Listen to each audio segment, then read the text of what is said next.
Welcome to the Tech Egg. Don't get scrambled. Enjoy the video. In this video, I will show you how to make nachos at home. Start with a good foundation.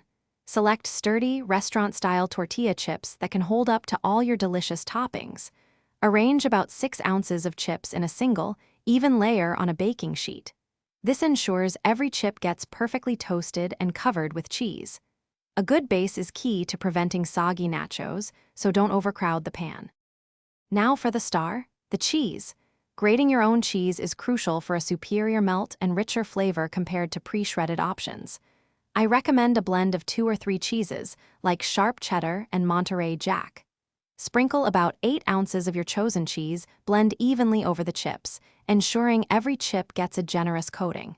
This creates that irresistible, gooey layer. Next, it's time for your favorite toppings. Add any cooked meats, like seasoned ground beef or shredded chicken, and hearty vegetables such as black beans or corn, before baking. Remember to avoid watery toppings like salsa or sour cream until after they are out of the oven.